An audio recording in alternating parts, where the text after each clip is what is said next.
Electric vehicle bullies. They are a real thing.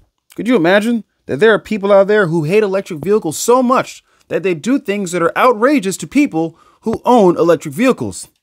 What's up, you guys? You're watching What's Next, and I'll tell you what's next.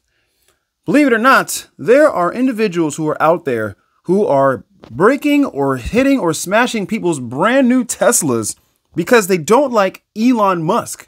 That they think the best way that they can get back to Elon Musk is destroying someone else's property. I mean, could you imagine if you ordered Amazon and the box was at your front door and someone hated Jeff Bezos so much that they destroyed your box? They kicked it and they could have been expensive stuff in there, but they don't give a crap. They just broke it, destroyed it, ran over it, threw it in the street. No concern about you because this is what they think is best for them to get back at someone they hate. I mean, we can make another example. Imagine if you have groceries that are at your front door and you're about to come home and get them because they were ordered there, but someone notices it and they're like, hey, I hate that person who owns that grocery company. And they just destroy your groceries. They don't even steal them to eat them. I mean, literally just stomp on them, break them, wreck them, all for their own gain of feeling like they're getting back at someone that they don't like, that they destroy someone else's property. I mean, that's just silly. Come on. I mean, there's even people who there was a guy who's inside of a big truck, like a Ford F-250, who was cutting off a Tesla car and on purposely kept making the fumes from the car come out to block the person from seeing like the whole diesel engine thing. I mean, it's ridiculous. And on top of that, there's a man who parked in front of an entire row of unused Tesla chargers, and a man with a Tesla came to charge his car. And the guy who had the F-250 or whatever with the trailer on it, I don't remember what truck it was, but he said, why don't you get a gasoline car like everyone else? I mean, come on, people.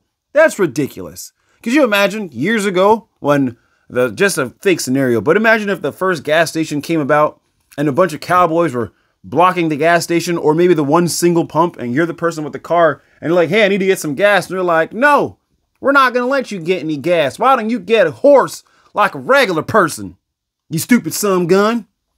You get my point? I mean, come on, people. It's just ridiculous to try to block somebody else from doing something or destroy their property because you don't like the person who owns the property. I mean, you don't like the person who owns the thing that they bought. So you destroy someone else's property. That's low-level thinking, low IQ thinking, in my personal opinion. I mean, if you can justify that, you're crazy. And if that happened to you, you'd be pissed. Anyhow, there are over 1,000 EV chargers being installed a day in the United States, especially in areas that don't really have a lot of them. They're getting more and more. And a lot of people say, oh, they're not here in the middle of the US or in the middle of rural areas, but that's actually changing and it's changing drastically. And they are updating the grid to handle the amount of new online chargers that are coming for all the people who are like, oh, the grid, it can't handle it, blah, blah, blah, blah. Yes, this is true. But while they're adding more chargers, they're adding more sustainable ways of getting power to the grid so the grid doesn't just chip and fall over and get destroyed because there's too many people online.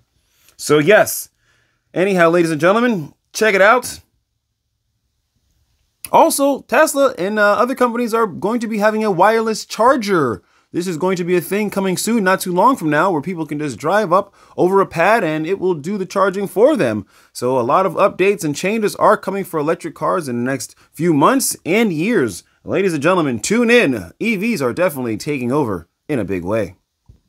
Well, thanks for tuning in. I'll catch you guys next time. Make sure you tune in again. I continue to post videos of the auto market, tech, Tesla, and all sorts of interesting things. I'll catch you guys next time. Peace.